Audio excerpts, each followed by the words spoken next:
Essa questão que envolve a educação, eu fiquei curioso com uma pergunta bem direta, professor.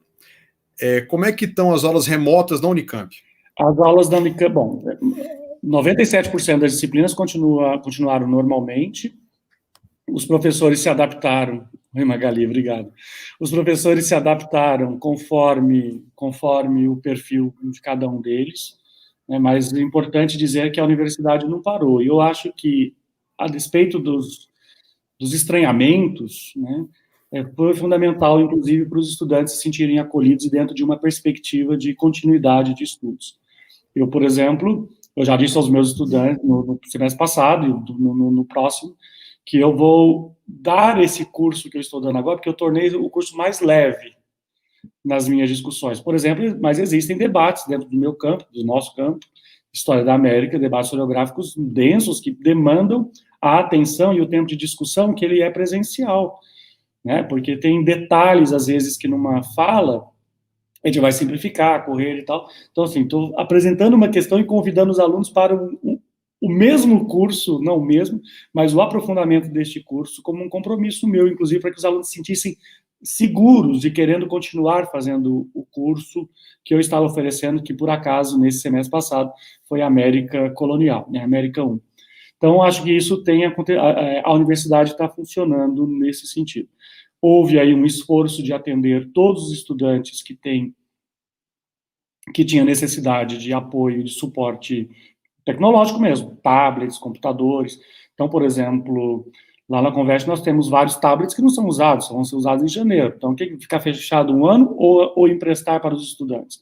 Emprestamos para os estudantes. Pode voltar um avariado ou outro? Pode. Mas isso pode acontecer também lá, né? Então, às vezes as pessoas falam assim, não posso emprestar. Então, se a escola está fechada e ela, no caso a universidade, está fechada e ela tem equipamentos, por que não disponibilizar? E, além disso, planos de pacotes de dados foram dados para os estudantes que apresentaram solicitação por conta do perfil socioeconômico. Porque também a gente sabe disso, né? Um videozinho consome um tempão de pacote de dados aí dos estudantes. Então, tem que ter uma internet robusta para poder fazer educação remota, né? Então, o que eu considero é que, de fato, nós não migramos para o EAD, nós simplesmente migramos para uma experiência escolar diferenciada, que é essa experiência remota, né? Mas eu acho que, inclusive, algumas das experiências eu vou trazer de volta para a minha sala de aula. Eu não vou dar aula mais presencialmente da mesma forma. Eu acho que também, porque muitos tinham medo desse cara a cara, desse momento de você experimentar as plataformas para você interagir com os estudantes, né? E agora eu vou trazer isso de volta, porque tem coisas boas que nós estamos aprendendo. Quem está refletindo, não está só dizendo, que porcaria, tem coisa boa. Por exemplo, eu fico espantado como que nós, professoras e professores, talvez por conta do enrijecimento de quem manda em nós, assim, no sentido de coordenadores e tal, por que nós não quebramos as barreiras físicas que existem entre nós, que a internet permite? Por exemplo, né, numa sala de aula, evidente, eu tenho número, eu não posso dar aula junto com outro colega, mas por que eu não posso dar aula junto com outro colega para poder ajudar a compreender o mesmo fenômeno? Por que é que um professor de biologia, de química, e de física e de história não podem estar sentados, abrindo uma live, uma aula, né, ao invés de estar lá, primeiro A, segundo A, terceiro A, por que não pode fazer todo mundo junto, conversando sobre um determinado assunto? Porque no cotidiano, de fato, isso não dá para a gente fazer. Agora, nós estamos tendo uma oportunidade como essa e a escola reagindo da maneira como se estivesse fisicamente com paredes e lugares pré-definidos.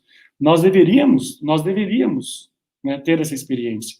E às vezes eu falo assim comigo, tanto que esse próximo semestre agora vai ser assim no meu curso. Mas, por exemplo, eu dou aula de América 2, processo de independência. Por que meu colega, professor de História Contemporânea, não pode interagir comigo e nós trabalharmos temas que vão ter que fazer conexão na cabeça desses estudantes?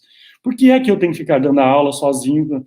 Por que, já que nós temos essa flexibilidade da plataforma, onde tem 40, pode caber 100, 200, ou no caso da universidade aqui, com os acordos que ela tem, até 1.000 pessoas a gente consegue colocar no mesmo espaço para poder dar aula, né? Claro, não estou propondo aulas de 1.000 pessoas, só estou levantando pequenos exemplos que, às vezes, as escolas, né, poderiam ser mais generosas e, inclusive, estimular essas reflexões. Então, coloca o professor de literatura e o professor de história para trabalhar junto. Coloca o professor de geografia ou de biologia para explicar, por exemplo, questões e fluxos da pandemia.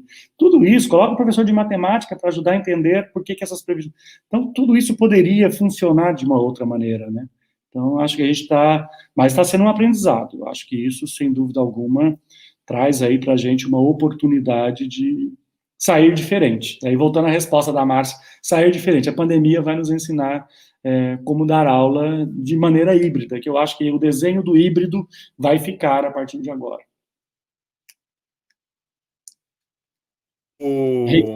Não tinha lido o seu comentário, mas é isso. Veio para ficar, o ensino híbrido veio para ficar. E eu acho que, inclusive, uma das questões que nós temos como pauta futura é erradicar a exclusão digital. Porque o que a pandemia está ensinando? Ó, tá vendo, meu negócio é educação. Não adianta falar de saúde, que eu não sei nada. Mas o que a pandemia está ensinando?